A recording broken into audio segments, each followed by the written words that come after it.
Good evening. I am Dave, And I'm Matt. and we are here to Pump you up with Jesus. All right, so we're in 1 Timothy chapter 2. We're taking a look at some of the verses in here, going verse by verse. Last week we introduced you to verse 8, which Dave is going to be asked to read right now, just like he was asked last week. And we're going to dive in deep here. I want men everywhere to lift up holy hands in prayer without anger or disputing. So, Dave, just kind of recapping and looking forward to today, what was on your mind last week as we went through this verse? Well, we talked about lifting our hands up. How many people do you see doing this nowadays? Okay. I was going to do it in the back of the church during the service when you were up there, but I thought that'd probably distract you a little bit. But not one bit. So why didn't you do it, Dave? Huh? So why didn't you do it? I don't know if God has that kind of a sense of humor for me during a service like that. I wasn't going to. I think he pretty much knows the way he built you, and so therefore, who else? And the fact that when we have our hands up in the air, they are towards heaven. Okay. There's nothing in our hands that are going to distract us. All right. Make people keeping their hands to themselves and not messing with other people. Okay. Anything else? It's non-threatening to other people that are around you, other guys. Okay. That you know of. Yeah. All right. So recapping, what you're saying is that when men are lifting up holy hands, the idea there is that they're directing their attention towards heaven. Yep. Okay. And so there's nothing in their hands, so they're not busy with anything else, and they're leading themselves first in prayer and not caring about who else is around. All right, so those things are a factor in talking about this. Anything else that you wanted to bring up? What you looking for, buddy? Yeah. You never know. So we talked about without anger or disputing. Yep. I mean, going through there. I mean, what in your mind? Because right now, so now the governor's mandated in the state of Minnesota. Anytime, like if we get together next week, do you and I have to wear masks? All right. So anytime we get together with more than one person, you're supposed to wear a mask. So that is just a little bit of a dispute here, both in this congregation, in the state, in this country about the whole mask. So let's put aside masks though, and just talk about without anger or disputing. You ever get in a room where you have a different opinion of someone else or about anything in particular? Or where you're disagreeing with somebody. Yeah. Yeah. Oh, yeah. Do you enjoy those types of being around people? It's all right. I can get along with just about everybody. But well, when we do come to prayer, we're supposed to have forgiven any people that we're having trouble with, right? Was that kind of one of the things? Or you should be at peace when you're praying. That's something that when you get together for worship, it's not how to dominate somebody else, I think, here. I mean, it really isn't. This is not a dominating thing. Okay. That's what I was trying to get into, is that when you're without anger or disputing, the Greek there is that basically when you have respect for somebody else, that you don't mind with your hands in the air and you're not guarding your body. Your body is in position to worship. All right, there's nothing else there. All right. And so you have ultimate respect for everybody else. And then basically when that happens, the idea there is that others will follow. Gotcha. All right. And so when they see that you can peacefully agree to disagree and still get together and worship. There's certain things that don't matter when you're worshiping. And the problem being is that, I mean, sometimes in life you can be burdened down with stuff that's not even, something you should be even worried about at that time. But when you're sitting down in worship and you're trying to listen to the sermon, but you're always thinking. Your mind's doing 120. Yeah. So what was it this week? Anything that you just going through your mind, how long does it take for something else to pop into your mind? Oh, I'm pretty easily distracted. I think we're both in that squirrel mode, aren't we? Plus, I have a little bitty screen, in front of me. I have all this, you guys just have a screen and me, and that's it. So I've got 4 other things to try to figure out, okay, where's my next line coming from? Yeah, and I get distracted easily. So, yeah. So is there something like that distracts you the most in church? And for some people, it's babies crying. Some people, it's some people falling asleep. I mean, the temperature. I mean, as of right now, I've been kind of in the, helping out with stuff. So I'm usually out walking around and stuff, Yeah. and just checking on things. So that's probably my distractions. And then this part right here is going through the idea that lifting up holy hands together. I mean, right then and there, how many Lutherans, forget raising up holy hands in prayer? How many Lutherans like to sit next to each other? Right. I mean, now with COVID, we can't even talk about being anywhere close to each other. Right. So we spoiled that avenue of life. So tonight we will kind of want to go into that lifting up of holy hands in prayer, and this is an act of worship. What Paul is talking about here, if you go back to 2:1, do you notice that? I urge then, first of all, that requests, prayers, intercessions, and thanksgiving be made for everyone. All right, so when we're starting this thought, we were starting it talking about prayer. We're talking about a worship service. And I'm not talking about you have to be formally in a church where you have an organ and a guy dressed up with a white thing on and a stole. And remember that in your own home, because the home is where church starts. We talk about the early church and how many of them met in houses at that time. Mm-hmm. And the house church, very small. Well, therefore, that is a worship service where, 2 or more gathered in my name. There right. You go. So when we take a look at that, lifting up holy hands and leading prayer is one of the things. We talked about last week how men probably have a little bit tougher time praying than women because it is a connection. Women like to call it relationship thing, mm-hmm. where women can communicate a little bit better and men just like to be silent a lot. But this almost upends that when you think about it. When you see what is really going on, is men are being asked to lead there. Love to know from the viewers sometimes about what they thought. They can always email or text us as we're talking about this. Does it matter who prays, or is there something highly, not necessarily attractional, but for a man to lead in prayer? Is that something when he's leading in prayer? Is that something where men and women will follow that? And prayer is an interesting thing too, because when you're in a group and you say, "Who wants to pray?" you hear the crickets. Nobody. And it's an easy thing to do, I guess, maybe if you're not used to it, but even at home, if you can start praying out loud, that makes it easier. You hear crickets at home? No, I don't. No. Poor Julie. Right? Yeah, so that is actually a really good point, because one of the things when I got here is that it's not popular, because once I come into the room, all of a sudden, the automatic prayer guy, and there's this whole thing of whenever you open up a Bible, you have to pray before you do that.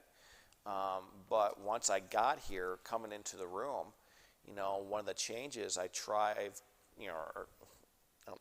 to make is that I am not always the guy to pray. Right. I'll lead in that. I'll do it, but I also want to encourage others to pray, because if it only comes from one person, then therefore that's not necessarily a bad thing.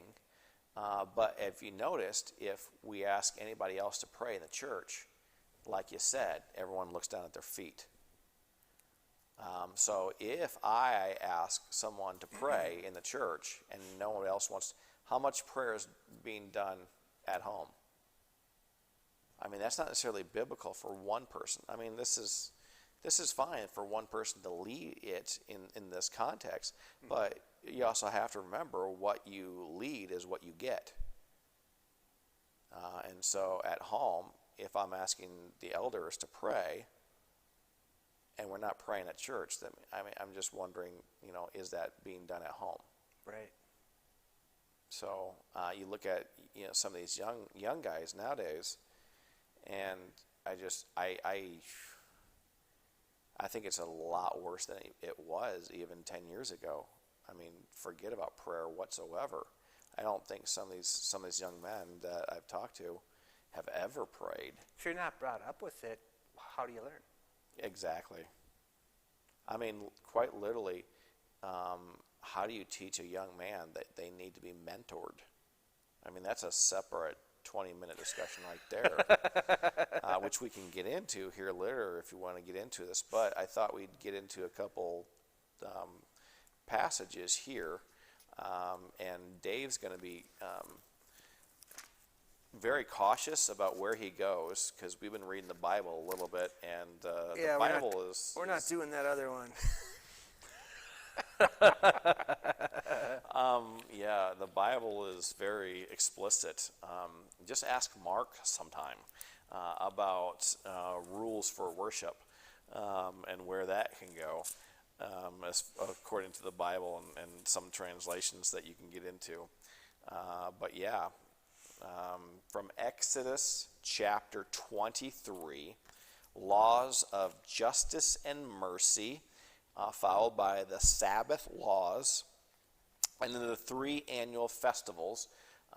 Tonight we want to get into, all right, the 3 annual festivals. Verse 14 says, 3 times a year you are to celebrate a festival to me, all right, celebrate the feast of unleavened bread, all right, and that's 14 and starting into 15.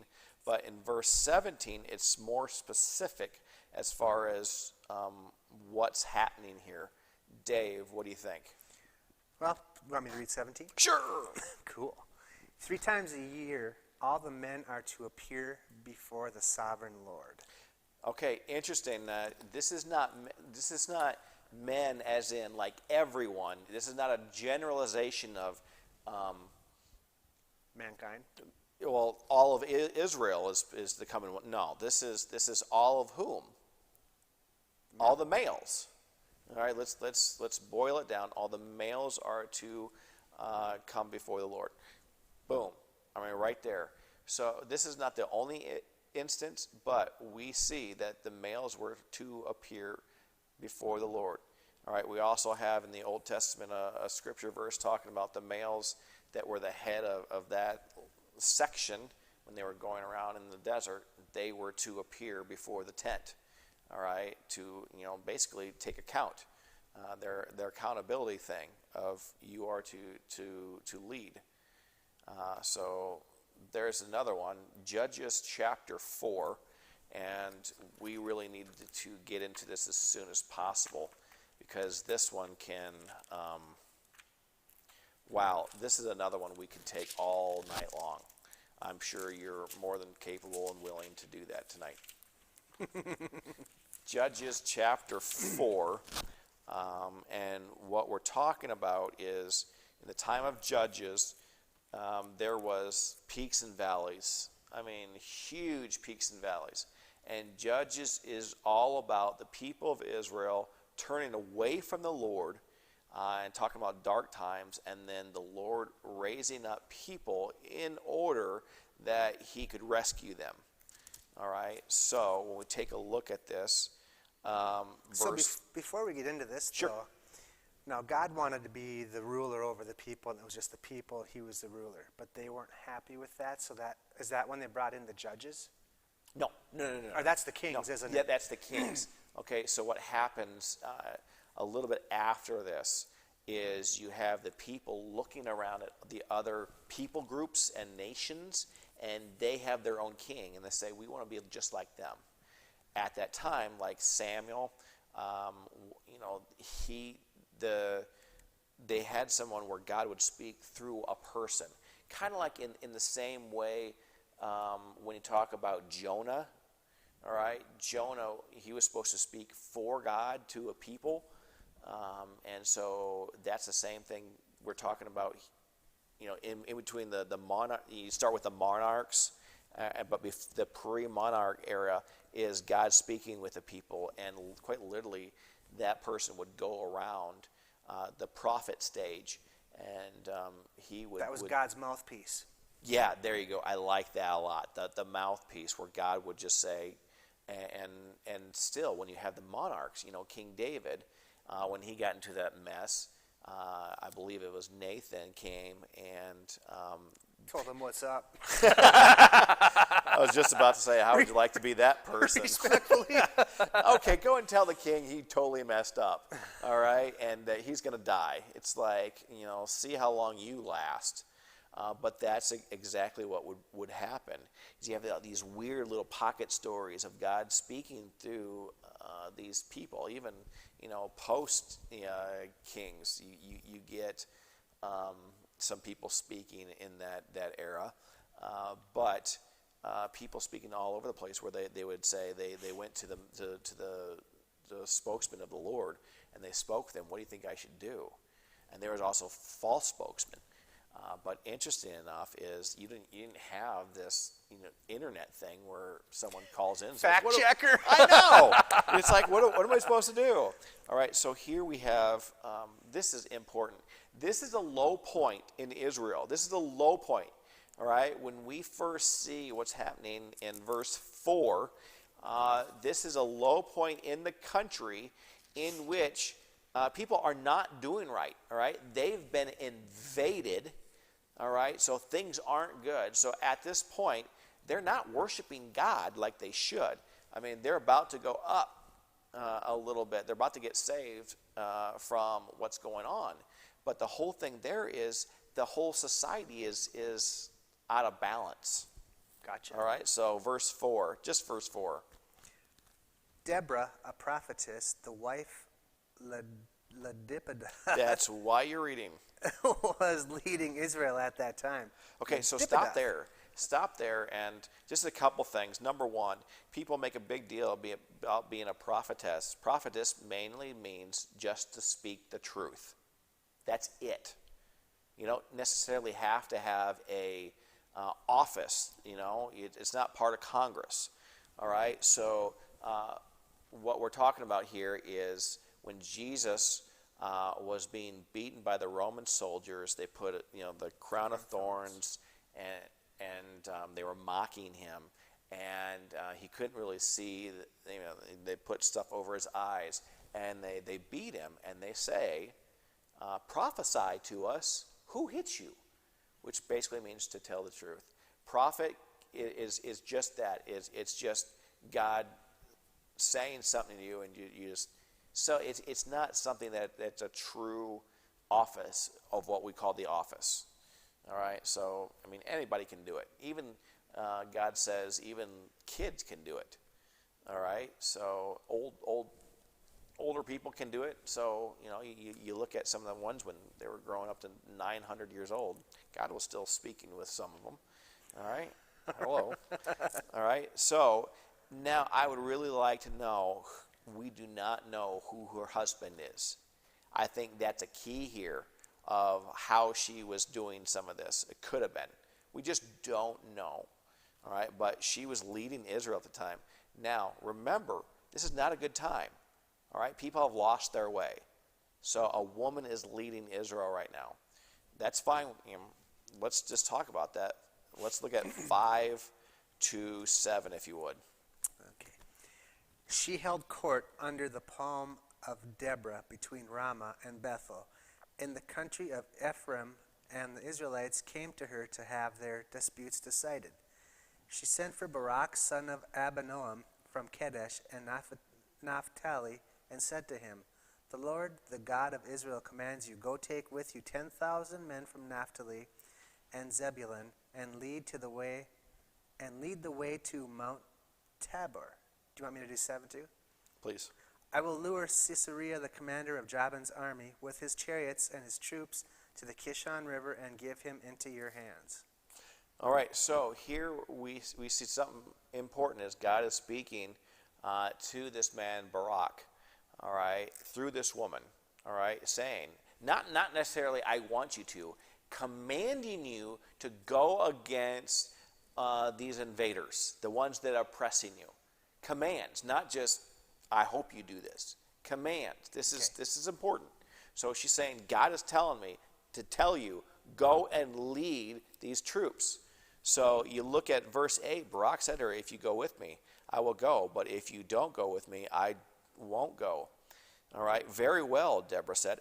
I was listening even today to, it was a fellow pastor and a guy I really like, and he was telling about the story, and he got it all reversed. He said this is a story of a man and woman collaborating to free Israel.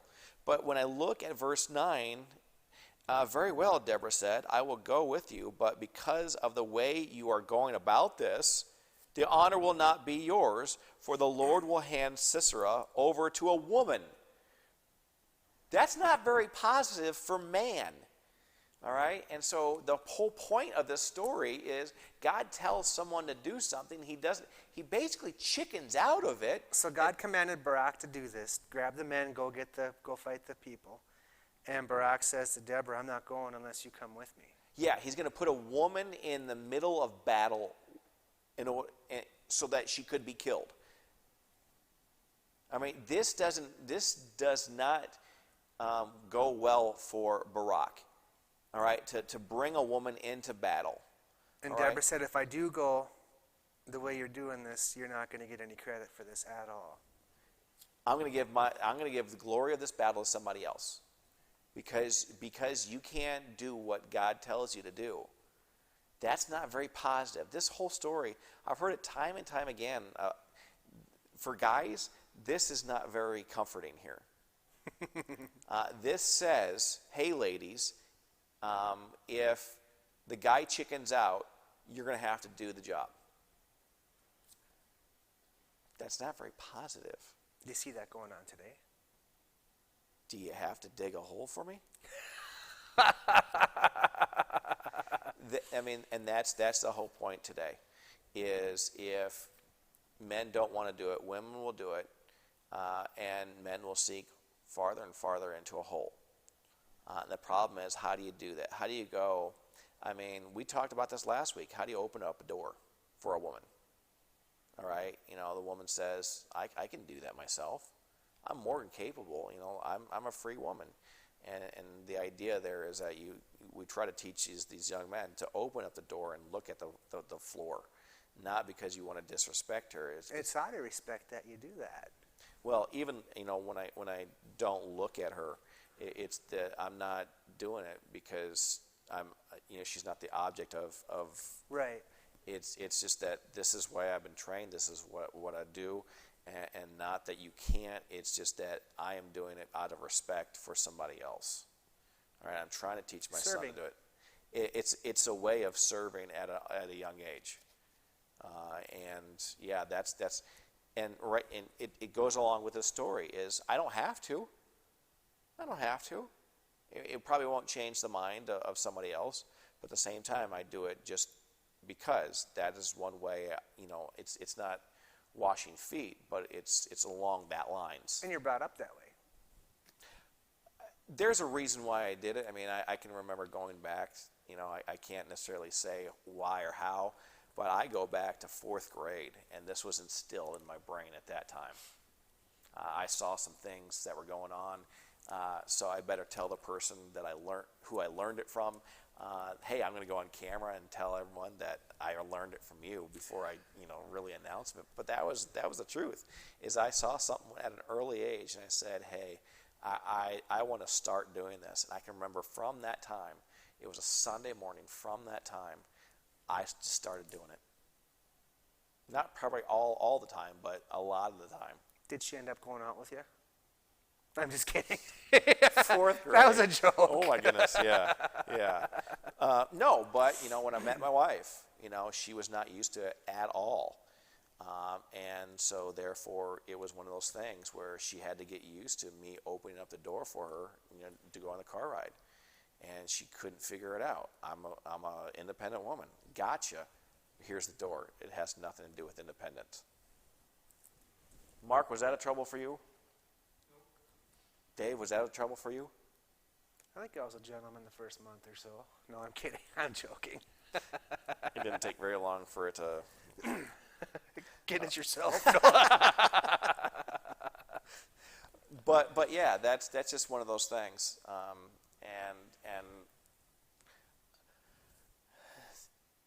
We go back to when God says to Adam, what happened? It's one of those things. I mean, it's just a door, but at the same time, it's one of those things where you're speaking for another person by opening up the door, and it's really small in the likes of things. But what happens when you train others and you train others and you train others for that? What happens in a church when that happens, when the young men do that, because the older men have taught them to do that. That's the other problem. Is if they don't see it happening at home, it won't happen at all. They'll revert back to what they see. And people notice the little things. They could, maybe. I'm hoping. That's what I'm hoping. When you come to a church, problem is with COVID, how many young men are going to be seeing anything because you see it from the lens of the internet. Yeah. Yeah, and I don't know. That's one of my questions for myself is going forward. How will we train our young men to be, respectable young men? What's going to happen at school? I mean, the teachers, if they're at home watching online, they don't learn rules to follow things like that. They're at home where they can get away with way too much. You're going to lose a lot of social skills. You think about that? You ever wonder? I mean, that just popped in my brain as you're talking about that. That's one of the things you learn about when you go to school, is you learn from somebody else here's what a line looks like. All the teachers, I'm sorry, so many years that, You were on the thinking chair a lot too? Dave. That's the way you learn, though. Dave, what color was the paint outside the principal's door? That is something. But going back to here, is that's one thing of learning. Please go into this story, because I've heard it. It was women being in ministry, which I don't mind at all. But at the same time, here is when you have something here, and you have a man leading, and other men will tend to follow other men more than they will follow. A man will not necessarily lead a spiritual, they'll follow a woman who's leading.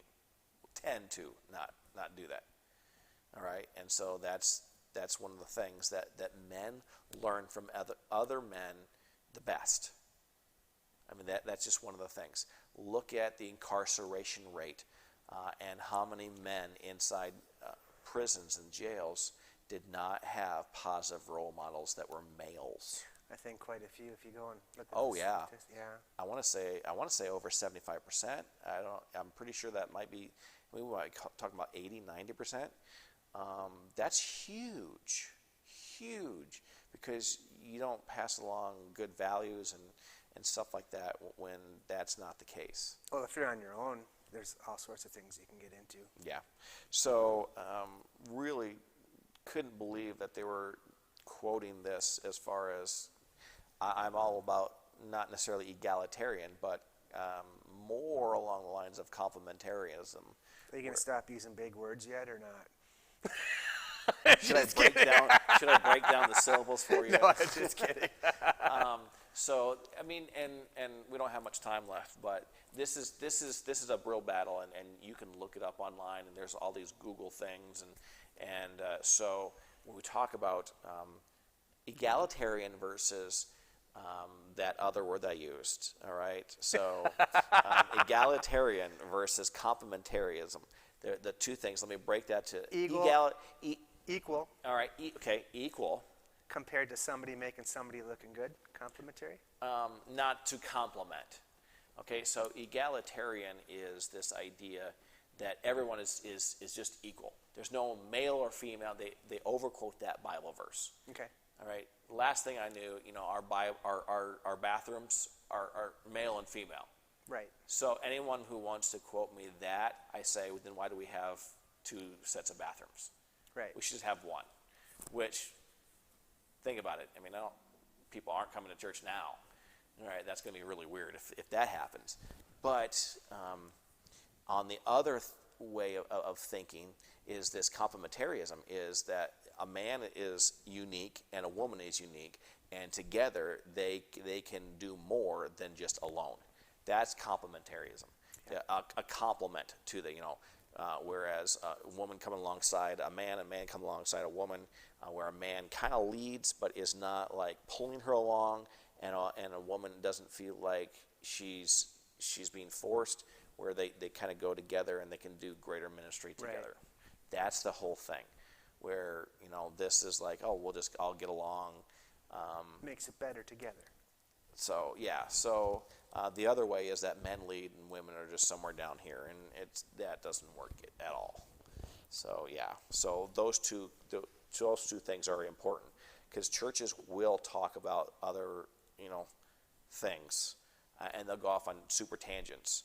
And someone like Matt Chandler, I've been listening to a little bit more and more, and he's a pastor in Texas, and I really love hearing about some of his stuff, even though he's not Lutheran. I mean, it sounds really good, and I like where he's coming from. Whereas I hear some of this other stuff that's going on, and it's like, that's not biblical at all.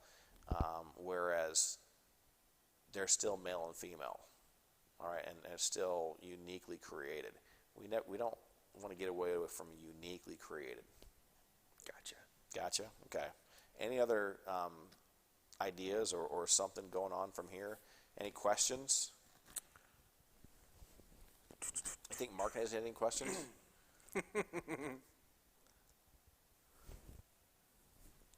Mark never has any personal questions. That's because Mark's probably not paying attention to anything. Mark looks tired. All right, Mark never chimes in with his own questions. Maybe that's good for us.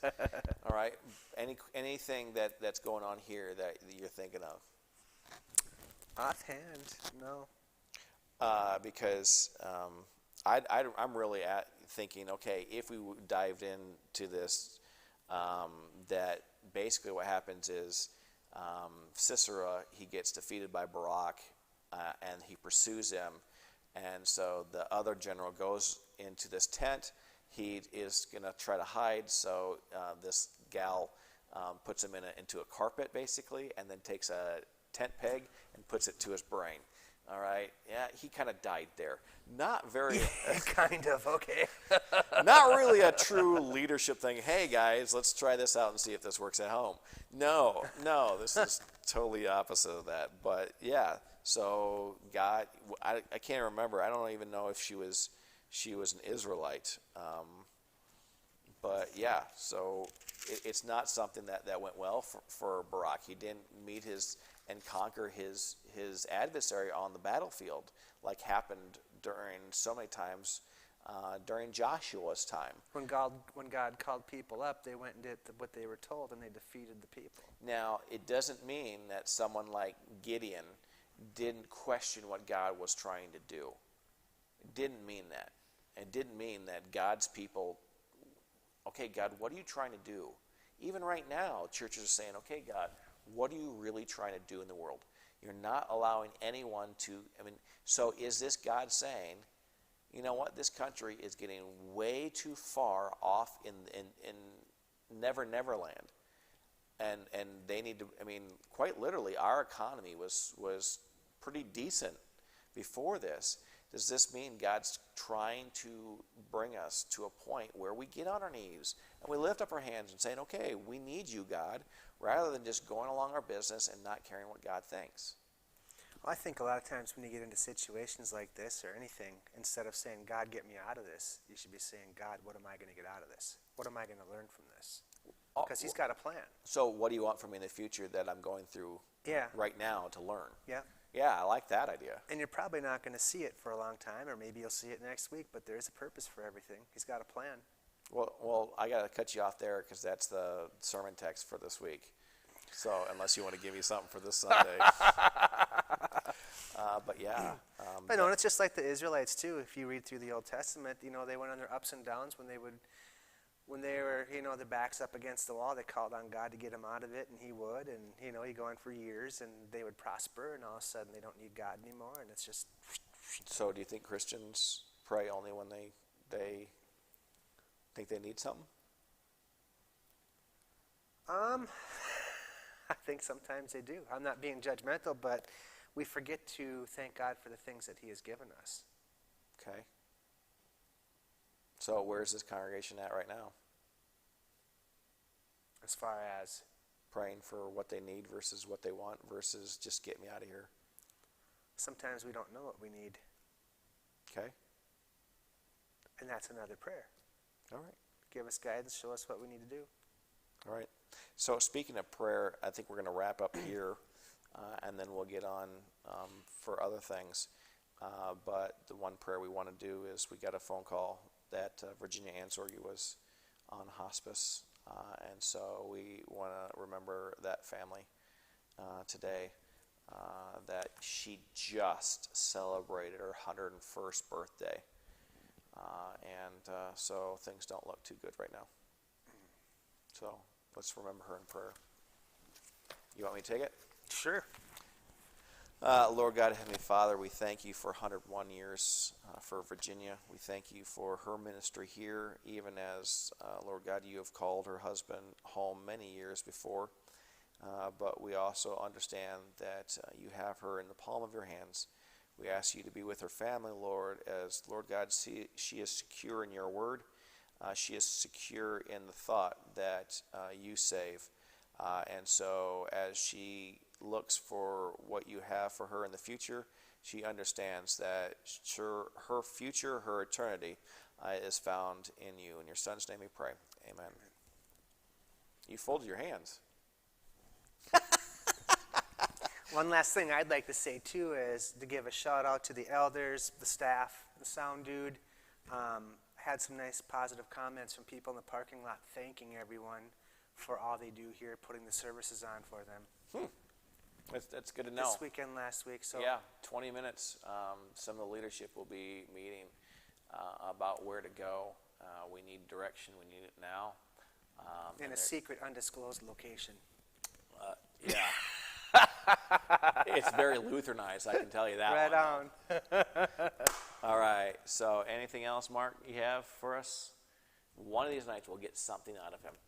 All right. Don't know that. Let's turn the camera around on him, put a mic on him. All right. Let's close up. All right. Till next week, I am Dave. I'm Matt. See you next time. See ya.